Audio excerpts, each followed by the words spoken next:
mid lane. So unless he's hanging around, you know, at 40% HP, susceptible to a Sun Ray, it's unlikely we see him go down, as you were alluding to. And in general, I would say that the Beastmaster is going to be much more effective with the early levels, you know, that sub 5-minute level 6 than the Enigma is, just because of his much smaller reliance on cooldown.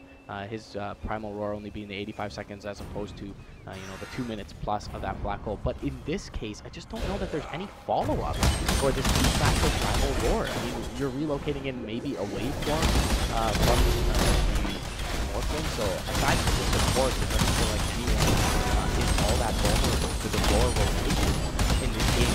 And even if you go on something like Disruptor, there's always the potential for him to just blink back and relocate in target. And you know, even to make things worse, Beastmaster for Boris is going to have to commit suicide here, going back to base where we do see a way to doubling him up essentially in CS.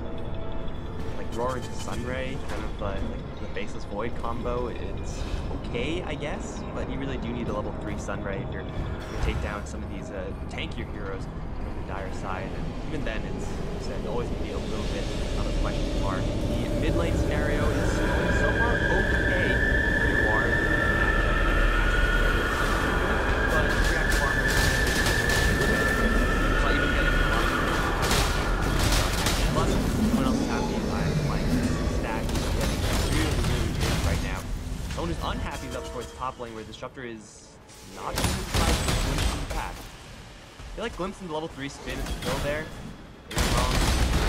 Yeah, I mean, you know, in the past, you would be able to run out of the radius of the spin with the Boar Slow, but Spell Immunity is now going to be able to purge that.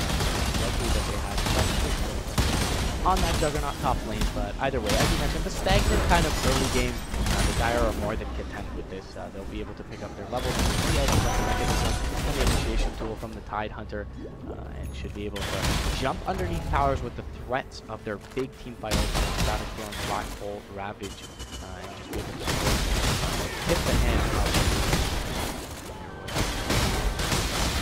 He's actually going to make the first move here. Enigma is level 6, so he has the Black Hole. Damage-wise, it's a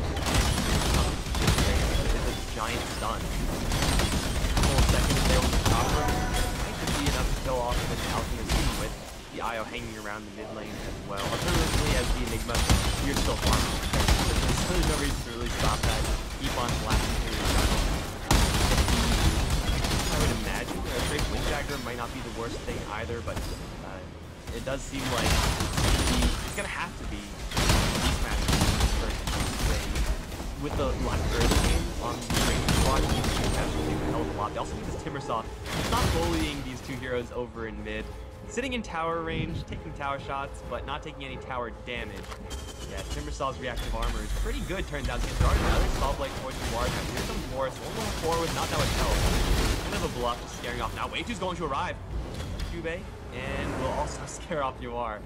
But Timbersaw is doing whatever he wants without any repercussion. That's not supposed to be happening. Yeah, fairly so. Just kind of indicative of the lack of Disable, the lack of Punish ability for this Radiant lineup before there is this roar coming out from Boris. And I mean, Boris, his Hawks are being brought down. He's being bodied here by the safe lane of the Dire side. And you know, you talked about Enigma being level 6 at this point. He's also higher net worth than the Beastmaster. Boris is just about to eclipse the level 5 mark. So you know, that roar not going to be available. The lack of follow-up, we already kind of touched upon that. And it seems like all things looking up for the Dire side thus far in this early game. Smoke up.